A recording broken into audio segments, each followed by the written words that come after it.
Hello, straighten my hat over here. Got to look good for the camera. All right, the immune system specific. All right, so we've already talked about barriers. We've already talked about, we got past the barrier, and our white blood cells are macrophages. We're trying to eat it. So, what if it goes to this next level where the white blood cells, the macrophages, can't overtake the virus or the cells infected with the virus or the bacteria? So, what happens then? So, central questions. How do macrophages actually call for help? You got to know what T cells and B cells do. And then this idea of um, how they are both going to be used to fight off this specific invader. All right. So, here's the macrophage. And you're looking at it and you're like, Dorchek, I have no idea what I'm looking at right here. Well, it's trying to eat the pathogen. So let's say it's either a cell that's infected with a virus or it's a bacteria itself. Well, as it eats it, right, it like digests with these enzymes, and what happens are these little antigens, which were the marker that is specific to um, that pathogen. It's able to hold on to it, and as this like macrophage and these pieces like go into your lymph system, your lymph system now starts to try to figure out, all right, what the heck is this? Like it has, in essence, like an encyclopedia, and it starts trying to put together what will end up being a specific cell that will be able to kill this specific pathogen. But it can only do that with after these macrophages have swallowed up, digested, and broken down and held onto this antigen, this marker protein. And takes us to the next slide. So,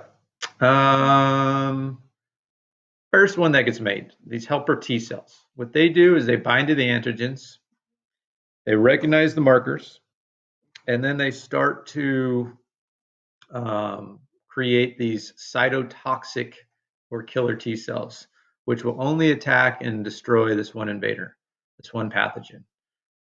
So it now has, it's like it has like the key, right? Because of that antigen. So it can take that antigen and now it can go and it can attack with that antigen the protein on the side of the pathogen itself. Okay. So these killer T cells are created to um, just target the cells or the pathogen that's making you sick. The other thing that gets made are these B cells. So, what are B cells? Well, they produce antibodies. And antibodies, what they will do is they attach to the side of the pathogen so the pathogen can't get into your cells. So, in essence, it like puts them in handcuffs so that the other white blood cells, the macrophages, can then come in and swallow them up, or the cytotoxic T cells can attack it. So the B cells make antibodies, which are a protein that disable or handcuffs the pathogen um, so that it can't infect the rest of your cells. And then at this point, you're feeling better, right? You're starting to like kind of turn the corner on your illness. Well, the point is, if you come in contact with this with the flu, let's say, you're not going to get infected with the flu again, most likely. It creates things known as memory cells. And the memory cells are now able to very quickly recreate these killer T's and these B cells and antibodies. So that's why you will become immune to the flu. Does that mean you actually can't get sick again in any instance? Well, if your body's really run down and it can't access these memory cells and recreate these B cells and killer T cells fast enough, that's when like your immune system's been compromised and you could get sick again with the same thing. Got a nice little graphic over here. All right, so we have your pathogen, we have the white blood cell. The white blood cell is swallowing this guy up, and it now has the antigen. With the antigen, that the helper T's can now make killer T's and the B cells. The B cells are going to make antibodies, but both of them are going to be used down the road to create memory cells. All right, so allergies. Allergies, remember, they trigger this immune response, but they're actually not harming your cells, but your body thinks they are. So it starts to attack it, and that's when you get like the inflammation, and you can, all of a sudden, like your eyes start watering because your body thinks it's something that's trying to invade the cells. Immunity, that's once you've already made these B and memory T cells, so that when you come back in contact with the virus, it doesn't make you sick. Autoimmunity, your own immune system attacks itself. So this is like a whole nother subject, but some people's bodies start thinking that its own cells are foreign invaders, and it's like your body starts attacking its own cells. It's a real thing. Immunodeficiency, this is like HIV, where the HIV virus actually attacks these immune system cells. So like when you come in contact with something now, your white blood cells can't attack it and destroy it because they're all infected with the virus.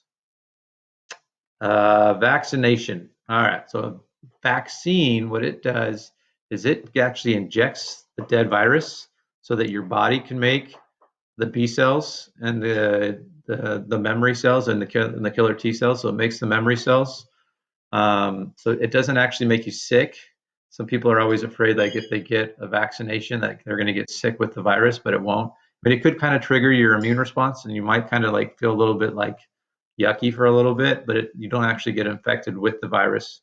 Your body is busy making the plasma cells, the memory cells. So when you do come in contact, you don't get sick. Like I got my flu shot this year, and knock on wood, didn't get the flu.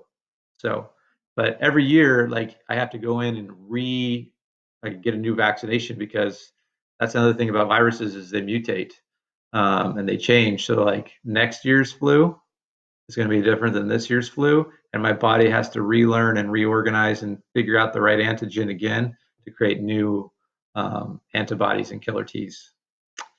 Antibiotics. Antibiotics, we did a whole thing on that this year, but antibiotics are only for bacteria. Okay. Antibiotics are not going to have any effect on a virus. So remember, like you get the flu, you get a cold, your doctor probably is not going to prescribe you antibiotics unless all of a sudden, like you get like a respiratory infection, like you have like, in your nose, you start coughing up green stuff. That's when the bacteria now have taken root and your body's not fighting off the bacteria very well. And that's when they would give you antibiotics.